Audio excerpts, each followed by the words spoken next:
Assalamualaikum warahmatullahi wabarakatuh. Perkenalkan, nama saya Husmawati, NIM 20042213 dari jurusan Ilmu Administrasi Negara Universitas Negeri Padang. Baiklah, dalam video kali ini saya akan membahas materi mengenai sistem hukum Indonesia dengan materi pertama yaitu hubungan hukum, materi kedua yaitu cakap hukum, dan materi ketiga yaitu kewenangan berhak.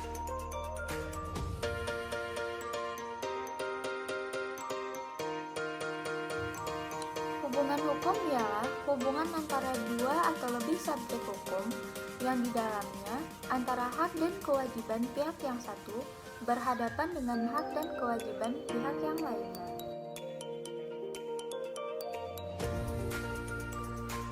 Selanjutnya yaitu mengenai unsur hubungan hukum. Unsur hubungan hukum yang pertama yaitu adanya orang-orang yang hak dan kewajibannya saling berhadapan. Contohnya, jika kita menjual sebidang tanah kepada Pak RT, kita berkewajiban untuk menyerahkan tanah tersebut kepada Pak RT dan berhak meminta bayaran atas tanah yang kita jual tersebut. Dan Pak RT berkewajiban untuk membayar tanah tersebut kepada kita dan berhak menerima tanah tersebut seusai pembayaran.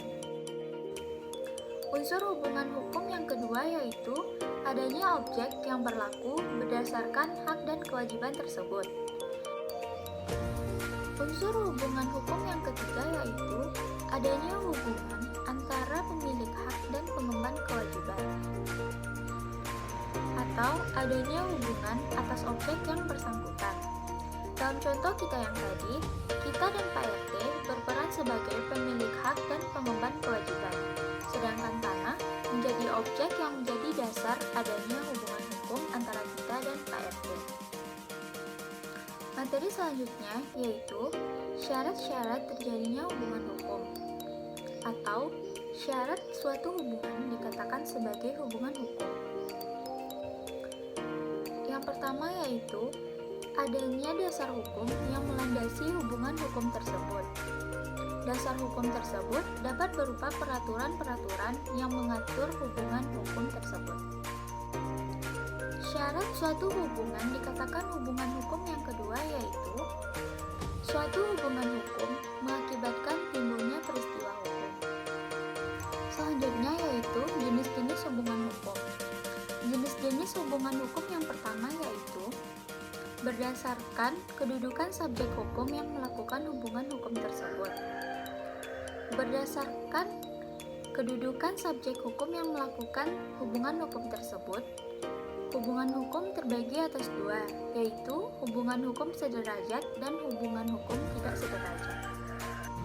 Yang kedua yaitu berdasarkan sudut pandang sifat hubungannya.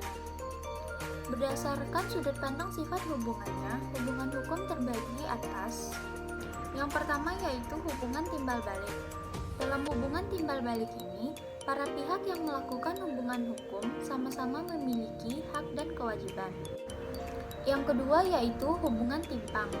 Dalam hubungan timpang ini, salah satu pihak memiliki hak dan salah satu pihak lain hanya memiliki kewajiban.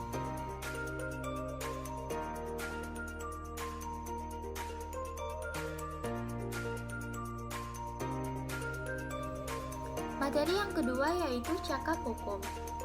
Yang pertama, pengertian cakap hukum. Menurut hukum perdata, cakap hukum ialah kecakapan seseorang dalam melakukan hubungan hukum dan harus mampu mempertanggungjawabkan akibat hukumnya. Yang kedua yaitu syarat seseorang dikatakan cakap hukum.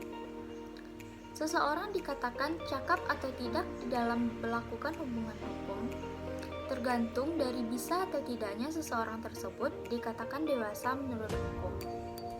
Seseorang dikatakan cakap dalam hukum apabila telah memenuhi syarat-syarat yang ditentukan oleh undang-undang, seperti yang pertama telah dewasa, yang kedua sehat pikirannya atau tidak di bawah pengampunan.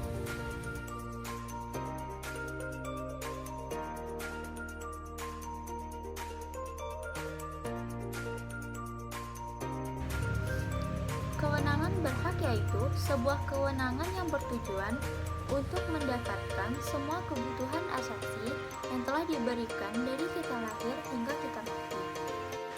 Setiap orang sudah memiliki kewenangan berhak sejak dilahirkan, bahkan sudah memiliki kewenangan berhak sejak dalam kandungan bila kepentingannya menghendaki.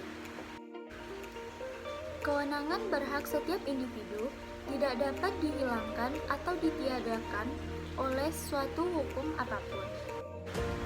Sebagaimana yang ditentukan oleh pasal 3 KUH PDT yang menjelaskan bahwa tidak ada suatu hukuman apapun yang dapat mengakibatkan kematian perdata atau kehilangan hak-hak perdata seseorang.